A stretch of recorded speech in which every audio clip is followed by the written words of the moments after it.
Yeah, but I wasn't over. Give me the marker, dude. I'm marking an 8. You're entering a world of pain, Walter. Has the whole world gone crazy? Am I the only one around here who gives a about the rules? Market 0. John, how are you? It's an honor to have you on the show for the first time. I have a sudden hankering for coffee. I'm going to be going and get my blackout coffee right after this, buddy.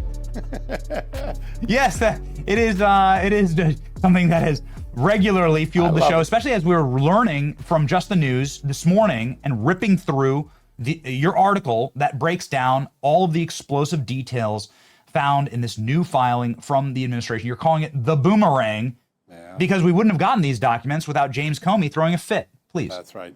Yeah, listen, he tried to play the victim card. I'm a victim, only being prosecuted because Donald Trump hates me. And Donald Trump hates him. There's no doubt about that. He's pretty clear about that. But that's not why he's indicted.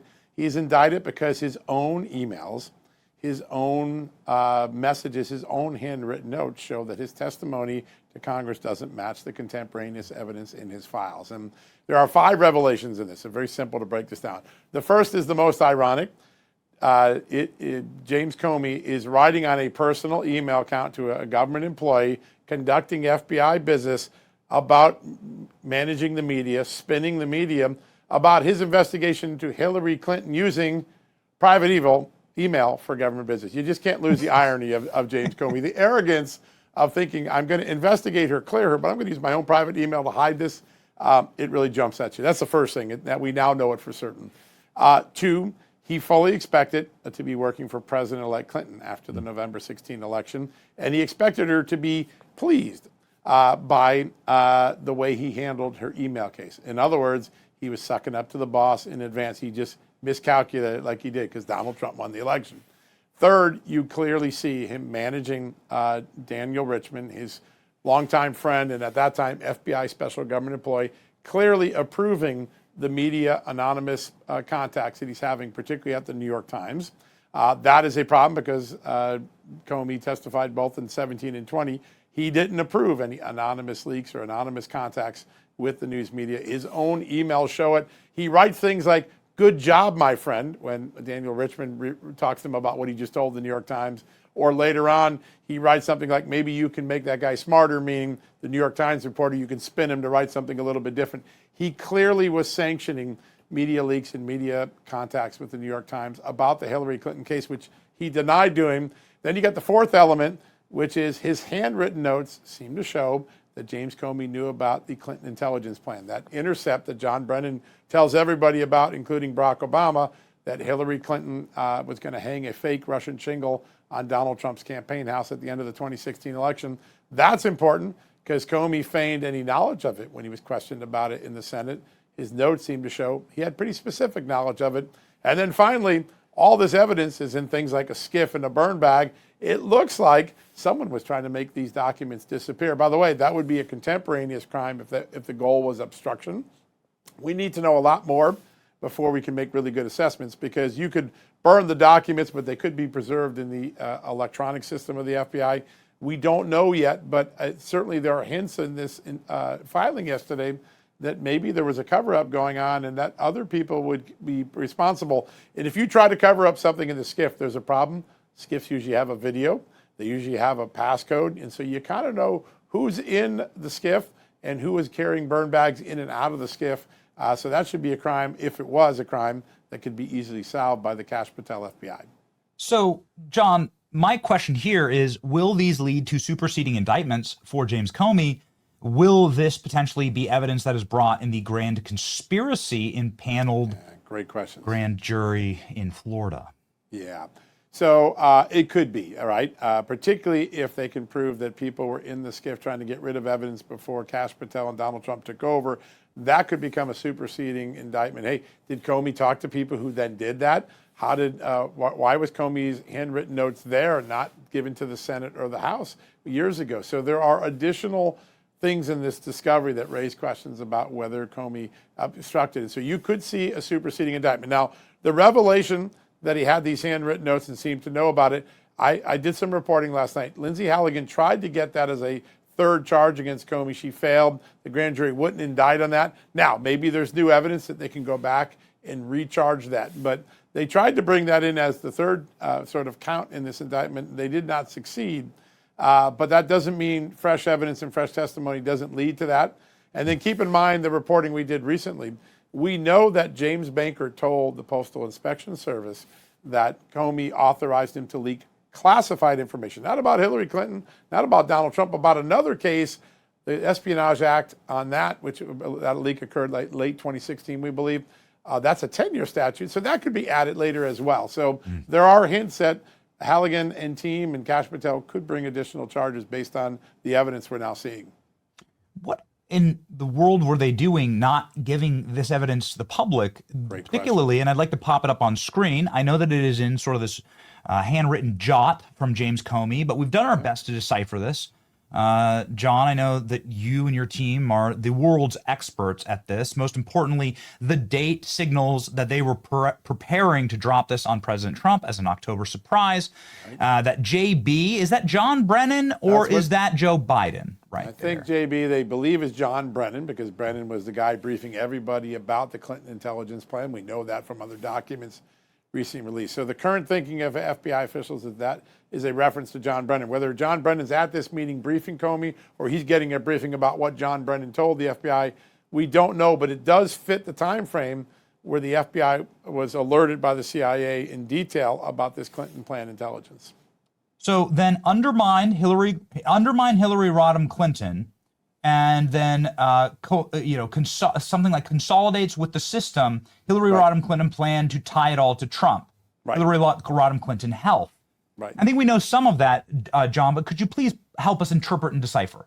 Yeah, again, only James Comey can tell us what he really meant by these notes. The people who've read them and have the greatest viewpoint of all the evidence believe that what's going on here is that the FBI is looking at this intercept not the way the intelligence community looked at it, right, which is, hey, Hillary Clinton got caught by the Russians plotting this thing, and we should be aware that if we're going to go down this path, it might be a political dirty trick. That's what the professional intelligence people believed, and that's why they alerted President Obama in July 2016. They first alerted the top leadership of the intelligence community in August, and the FBI even gets more detailed information in September.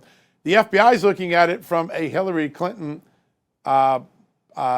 favorable way, which is, oh, the Russians are going to try to hurt Hillary Clinton by having this information. Now, think how silly that is.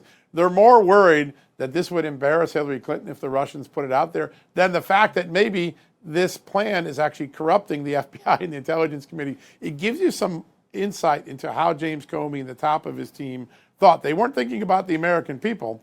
They were thinking about how to spin this, that the bad old Russians were going to hurt Hillary Clinton with her own words. How does this tie to the infamous Obama meeting where Joe Biden was present, where allegedly General Flynn, they put a mark on Flynn, and where they talked about accelerating Russiagate? Yeah, so I think that that's where you start to look at the grand conspiracy. All right, they find out Hillary's going to do this dirty trick. They start investigating anyways. They get FISAs under false pretenses. That all happens before the election. Then after the election, when, oh my God, Donald Trump has won to the great amazement of James Comey. Why do I say that? Because James Comey's own email says he expected to work for President-elect Clinton. So it must have been a shock to him that Donald Trump's in office now. They're now looking for a way to hamper Donald Trump's beginning of the presidency. And so the first hampering occurs in December when John Brennan dismisses the experts in the CIA and elsewhere who want to argue that Vladimir Putin did not have a favored candidate in the election. He was just causing the normal mischief Russians always do in elections, which is to have Americans doubt their system. They want to come to a different conclusion, which was that Putin was really trying to help Donald Trump get elected. Now that conclusion, which John Brennan manages with James Comey's help to get out there before Donald Trump becomes president, is based almost entirely on the Steele dossier. We know that Steele dossier, which was a completely discredited document. And by the way, it was discredited before the CIA made that conclusion. But John Brennan and James Comey are the two driving forces in that intel assessment, and they flip around the intelligence community's assessment. Now, career people had a good reason for pointing out or believing that Vladimir Putin didn't have a preferred candidate. Why? Because in October of 2016, when most people are making up their minds, Vladimir Putin stopped his active measures in the election. He stopped the normal things he did. So he didn't weigh in one way or the other at the moment when you might want to most help your favorite candidate. So the CIA career people had a good reason for believing that Vladimir Putin wasn't trying to help Donald Trump. But that doesn't matter to John Brennan and to James Comey. They hijacked it. They canceled the old finding. They started a new finding. They cut out 3/4 of the rest of the intelligence agencies because they're not going to sign on to us. And they drive a fake conclusion that comes out in early January that Vladimir Putin was trying to help Donald Trump. And as that's coming out, Joe Biden, Joe Biden, Barack Obama, and Comey and others are in a meeting with the president on January 5th, 2017, and they're trying to figure out how they can take out Mike Flynn, who by that time has been cleared by the FBI. The FBI had recommended shutting down their investigations of Mike Flynn because they did not believe the incoming national security advisor did anything wrong. But that doesn't matter to Barack Obama, Joe Biden, or others. They're concocting ways to actually take out this guy at the start of the presidency and hurt Donald Trump further. So that's where you start to see this conspiracy. It wasn't just a pre-election dirty trick. It's now an effort to hamper the presidency and the top people in the government. Barack Obama, James Comey, John Brennan, Joe Biden are all concocted. Joe Biden's trying to concoct the idea, according to the notes from that meeting, of using the Logan Act, which nobody thought was a realistic way. One of the FBI officials who's familiar with that meeting writes in his notes afterwards, what is our mission here? Is it to get the truth or to try to lure Mike Flynn into a lie so we can prosecute him? Even the attendees felt uncomfortable what was going on in that meeting. That's when you start to see a larger conspiracy, not only to undo the will of the American people before the election, but to hamper their duly elected president by hanging fake shingles on the start of his presidency. John, I know that we're here to talk about James Comey, and I know you've done such extraordinary reporting on this at Just the News. But if you don't mind, can we take a quick detour to John Brennan, Sure. who is publicly wandering around D.C. into metro stations like a belligerent homeless man, screaming at people, getting in fights, and making a real ass of himself. And there are multiple videos of this where he's pushing a finger into someone's chest, calling them out for his lies about the Intel experts, 51 Hunter Biden laptop experts. He's getting into yelling matches with people at Q&As. He's lying to reporters at metro stops. There is a series of John Brennan, as the kids would call it, crash outs that are happening throughout Washington. What's going on? Have you found John Brennan sleeping under a pile of newspapers at your local bus stop, John? I have not. I've found him mostly lawyered up. I think he's working with his lawyers in preparation for potentially being indicted because Jim Jordan, the House Judiciary Committee, sent a pretty detailed and carefully written criminal referral that really lays out a real criminal case against him. Now, the grand jury still has to look at it. The prosecutors still have to evaluate it. But he's feeling the heat. And I think there are two heats he feels. One is, hey, I might have to go through a criminal trial and spend lots of money on lawyers like all the people who falsely went through those investigations during the Russia collusion case that he and Comey helped kind of create as a mirage. But there's a second part of this too. John Brennan really cares about his legacy as an intelligence leader, as a CIA, and that intelligence legacy gets darkened every day. We now know he and Mike Morrell were in on falsely telling the American people not to believe the Hunter Biden laptop when in fact it was a real piece of evidence already in the custody of the FBI and verified. He's now being exposed for someone who changed the conclusions of the intelligence community to falsely make the American public believe that Donald Trump was a stooge of Vladimir Putin when there was no evidence to that. That's what John Durham concluded under Joe Biden's administration. That's important to remind people. That conclusion came out from Joe Biden's administration.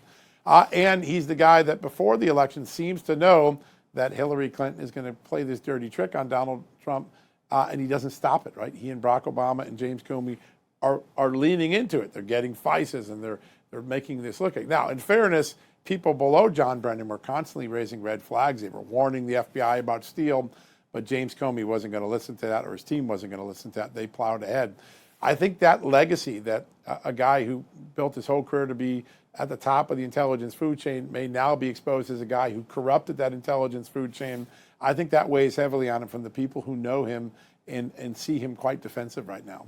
Yes, I just we'll pop it up as B-roll quickly here. John Brennan just losing his mind, behaving erratically, potentially violently, putting hands on people that are just asking him questions. Not a great look for somebody who is in charge of the most powerful intelligence agency in the world, many would argue. It seems like he is really breaking here. What would you make of this behavior? He has a lot to answer for, and I think he's beginning to be asked questions that the legacy media refused to ask him. These questions should have been asked in 15 and 16, going all the way back to when he was spying on Congress on the waterboarding investigation. He spied on his own party, Dianne Feinstein then, right? There's real concerns about that. He didn't get really confronted then about it. He doesn't get confronted. Everybody bought his Kool-Aid in the legacy media, and so he got a pass for a long time. And this sort of confrontation, this sort of being asked hard questions and being confronted with your own evidence is something that John Brennan has gotten a pass on for most of his career. It's a different experience for him, and I have a funny feeling it's going to become increasingly uncomfortable as more and more evidence comes out. One of the things that I think President Trump could do a great favor to the country, I think he should declassify, the president, and release John Brennan's interview with John Durham. There was a long, detailed interview. I'm sure there's a lot of classified information in it, but I'd like to know what John Brennan admitted to behind closed doors. I think the public would benefit from that. I also think we should find out whether John Durham was allowed to interview one of Brennan's successors, Gina Haspel. I don't see any reference that Durham interviewed Gina Haspel. Did someone like a Bill Barr or Joe Biden prevent Gina Haspel from being directly interviewed by John Durham? I think those are two things that President Trump could give the American public that would open up a whole new discovery and a whole new understanding of what was going on in the intelligence community and who was being protected. Because quite frankly, all this evidence that we're getting now, Benny, was available for Bill Barr and John Durham and others to make public before the 2020 election. They failed to do so. And I think that we ought to know why that is. Why did we not get more transparency before voters went to the polls in 2020? It took us to 2025, 3 presidential elections later, to find out what really happened in 2016 in the beginning of the first Trump presidency. I think that's unacceptable to most people in the American public. Entirely. Why should it take a decade in order to see what's happening on our dime and being done in order to rig elections? And we started off with a rant on this, and it's just how I'd like to just conclude here, sir. John, with your takeaway. You know, what does this say to the American people? It really does say, especially the sort of groveling and grotesque, like, I'm sure that President-elect Hillary will love my actions here. It really does confirm that every single time that President Trump articulated that the deep state rigged an election against him, that he was correct. And that these agencies, the most powerful agencies, intelligence agencies on earth, were used to manipulate and to try and claw back into the hands of bureaucratic DC power from the American people, who was foisting upon them a populist candidate, Donald Trump, to lead the nation. And I don't think there's any other interpretation or takeaway here. But John, you're the expert. Well, listen, it's election day, so everyone who's voting today in New Jersey or Virginia or California or wherever you cast your ballots, keep in mind that this thing that we've exposed from 16 to 24 is what the Democratic Party and its funders want to make the norm in America. And by the way, it's highly abnormal to the American experience. Before 15 and 16, we never saw institutions like the FBI, the CIA, the ODNI, and other places act this way. We didn't have FBI directors who were actually trying to put their thumb on an election scale.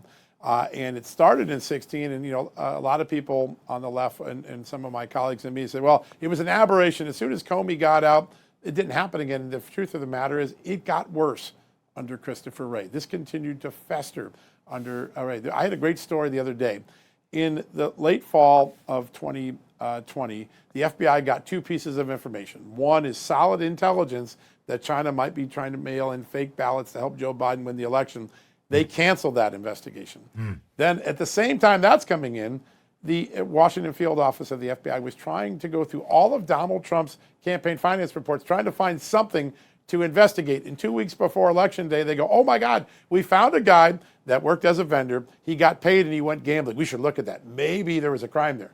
Someone taking their paycheck to gamble one could argue whether it's a good idea or not. It doesn't seem like a crime. They were trying to investigate that in the final 2 weeks of the election. What does that mean? Turn a blind eye to Democrats, just like they did on Hillary Clinton, and go after Trump, even if the evidence is really weak. That modus operandi continued in 2020. Now, the American people interrupted it in 24, but you know what? If they don't vote that way and continue to sort out these issues, the guys who did this, the next generation of them are coming back, and they're going to corrupt this American system more. Our votes matter more than ever when you're starting to trade. These are the sort of America we're choosing between, one that weaponizes and one that tells the truth, and the American people have to decide which one they're going to live in. Yeah, I mean, you bring this up, such important reporting at Just the News about the 41,000 different voter IDs in the critical swing state of Wisconsin that have absolutely no matching to state identification, driver's license, and so on.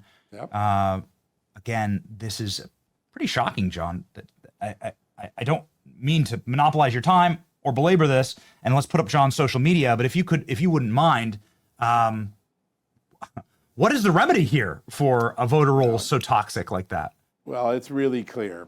The president and Harmeet Dillon and Pam Bondi and others in government, the Homeland Security Department, made it possible for every state now to take their voter rolls and compare them against the citizenship logs, and to make sure that someone is a citizen before they vote, and they're not registered in two places, that they're not in Wisconsin and also in Florida, or Wisconsin and Georgia.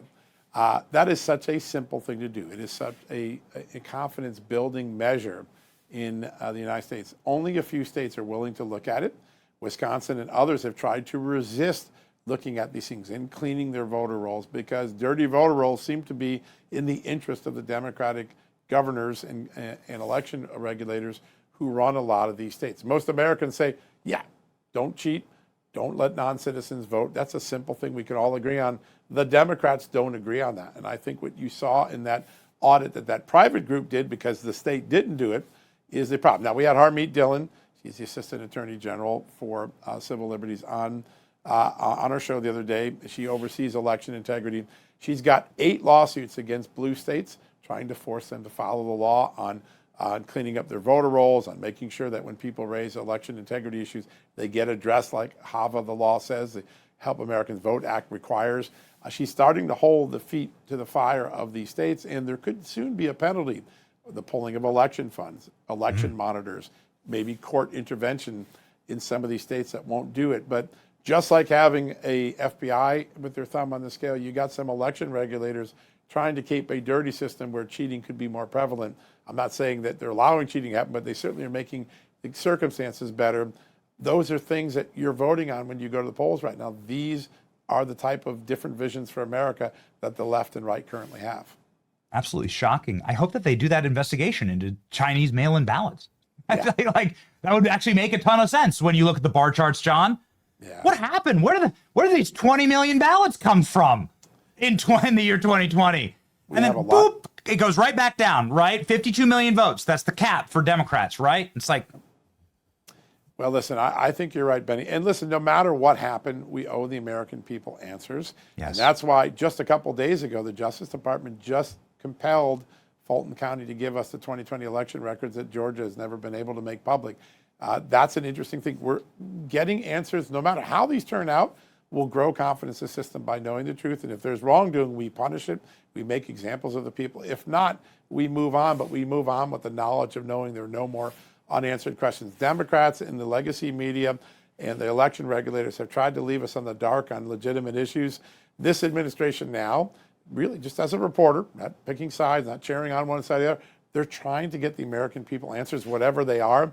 And I think that's going to be appreciated by most middle voters who probably don't get measured in the polls, but they care about this stuff. ladies and gentlemen, John Solomon, I would argue one of the single wisest men in Washington, D.C. He's got millions and millions of subscribers to boot. Also, the lead at Just the News, also has a show on Real America's Voice, under the same banner. Ladies and gentlemen, you should get your news from Just the News because, ladies and gentlemen, in a time of total, unlimited, screeching, searing psyops, Just the News just delivers the news, and it's very powerful. Thank you, John, so much for being on the show. It's an Honor honor. to It's be an with honor. you, my friend. It's an honor. Thank you, John. Godspeed.